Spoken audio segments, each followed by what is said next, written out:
किसी गांव में एक लड़का रहता था और एक दिन वह अपने गंदे गलत दोस्तों के चक्कर में फंस जाता है और गलत आदतों का शिकार हो जाता है।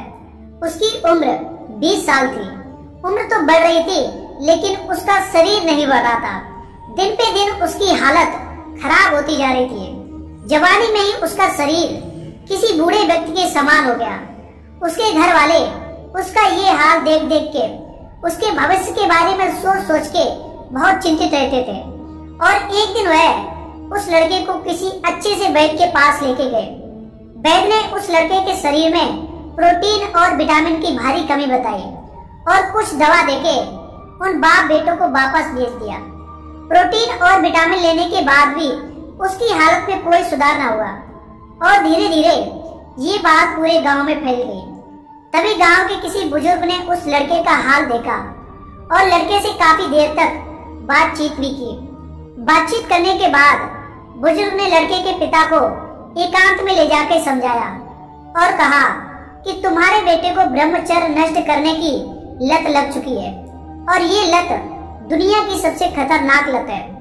अगर समय रहते इस लत से छुटकारा नहीं दिलाया तो तुम अपने बेटे को खो दोगे। अगर इसे बचाना चाहते हो तो इसे किसी ऐसे साधु संत के पास ले जाओ जिसने अखंड ब्रह्मचारी रहने का संकल्प लिया हो। वही तुम्हारे बेटे को समझा सकते हैं और इसके चित्त को बदल सकते हैं। वो आदमी घर आया और अपने लड़के से पूछा कि बेटा सच सच बताना कि तुम ब्रह्मचर्य का नाश करते हो या नहीं। उस लड़के ने कहा कि पिताजी आपसे किस वैद्य ने ऐसा कहा कि मैं ब्रह्मचर्य नष्ट करता हूँ। पिताजी बोले बेटा वैद्य ने नहीं बल्कि हमारे गांव के सबसे अनुभवी बुजुर्ग रामू काका ने कहा। फिर लड़के ने कहा पिताजी आप भी ना किसकी बातों में आ गए। उनकी उम्र 90 साल है और बुढ़ापे में उनका दिमाग काम नहीं कर रहा है। किसी के भी बारे में कुछ भी बोल देते हैं। बुढ़ापे में सटिया गए हैं। आप उनकी बातों पे विश्वास न करें, ऐसा कुछ नहीं है। और इतना कहकर वो वहां से अपने कमरे में चला गया। लेकिन पिताजी को उसकी बातों पे विश्वास नहीं हो रहा था क्योंकि उसका शरीर उसके ब्रह्मचर्य नष्ट करने की गवाही दे रहा था। पिताजी ने फिर बेटे के रूम की तलाशी ली। रूम में जाते ही एक अजीब सी गंध आ रही थी और कुछ ऐसी अश्लील चीजें मिली जिसे देखने के बाद पिताजी के होश उड़ गए। पिताजी ने कहा बेटा ये सब चीजें किस लिए? तुम्हारी तो अभी शादी भी नहीं हुई, फिर ये इतनी सारी अश्लील चीजें किस लिए? पिताजी का गुस्सा बढ़ता जा रहा था। बेटे ने कहा कि ये सारी चीजें मेरी नहीं है, मेरे दोस्त की हैं। पिताजी चिल्ला के बोले तो सारी अश्लील चीजें ये तुमने अपने दोस्त से क्यों ली?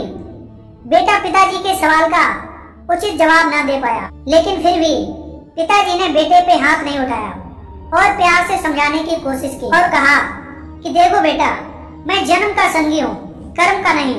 तुम जैसा कर्म करोगे वैसा ही तुम्हारा भविष्य बनेगा। इस गंदी गलत आदत से तुम्हें जीवन में कुछ भी हासिल नहीं होगा। तुम्हारे शरीर की बीमारी का पता लगाने के चक्कर में मेरे ऊपर लाखों रुपए का कर्ज हो गया। तुमने मुझे कहीं का ना छोड़ा। तुमने मेरे और अपने सपनों पे पानी फेर दिया। और इतना कहकर बाप की आंखों से आंसू छलकने लगे। पिता का चेहरा देखकर बेटे ने कहा पिताजी मैं वादा करता हूँ आपसे कि जब तक मेरी शादी नहीं होती तब तक मैं ब्रह्मचर्य का नाश नहीं करूँगा। और अपने पिता से वादा करने के बाद वह 1 महीना तक ही अपने आप को जैसे तैसे रोक पाया और फिर से ब्रह्मचर्य का नाश करने लगा। तभी उस गांव में एक साधु आए जो अखंड ब्रह्मचारी थे।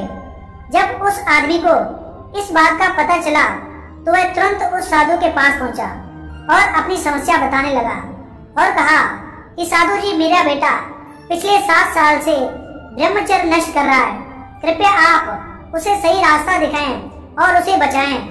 साधु जी ने उस बात को सुना और कहा कि आप अपने बेटे को कल सुबह बगीचे में लेकर आइए और वहीं पर मैं आपको उपाय बताऊंगा। अगले दिन सुबह पिता पुत्र बगीचे में पहुंच गए। महात्मा जी बेटे से बोले आइए हम दोनों बगीचे की सैर करते हैं। और वो धीरे धीरे आगे बढ़ने लगे। चलते ही चलते महात्मा जी अचानक रुके और बेटे से कहा क्या तुम इस छोटे से पौधे को उखाड़ सकते हो? जी हाँ, इसमें कौन सी बड़ी बात है। और ऐसा कहते ही बेटे ने आसानी से पौधे को उखाड़ दिया। फिर वे आगे बढ़ गए। और थोड़ी देर बाद महात्मा जी ने थोड़े बड़े पौधे की तरफ इशारा करते हुए कहा, क्या तुम इसे भी उखाड़ सकते हो? बेटे को तो मानो इस सब में कितना मजा आ रहा हो। वह तुरंत पौधा उखाड़ने में लग गया और इस बार उसे थोड़ी मेहनत लगी, पर काफी प्रयत्न के बाद उसने इसे भी उखाड़ दिया।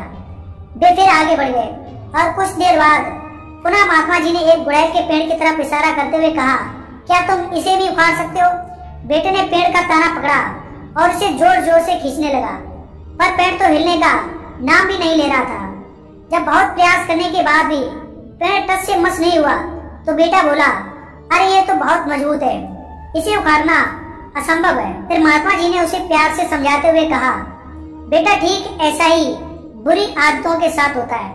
जब वे नई होती हैं तो उन्हें छोड़ना आसान होता है, पर वे जैसे जैसे पुरानी होती जाती हैं उन्हें छोड़ना बहुत मुश्किल हो जाता है। बेटा उनकी बात समझ गया और उसने ये प्रण लिया कि आज के बाद वह कभी भी गंदी गलत आदतों का शिकार नहीं बनेगा, कभी भी ब्रह्मचर्य नष्ट नहीं करेगा। तो दोस्तों, आज की ये कहानी आपको कैसी लगी हमें कमेंट बॉक्स में जरूर बताएं। अगर कहानी अच्छी लगी हो तो वीडियो को लाइक, चैनल को सब्सक्राइब और नोटिफिकेशन बेल को ऑल पे सिलेक्ट करें ताकि ऐसी वीडियोज आप देख सकें। मिलते हैं फिर एक नई वीडियो के साथ, तब तक के लिए जय श्री राम।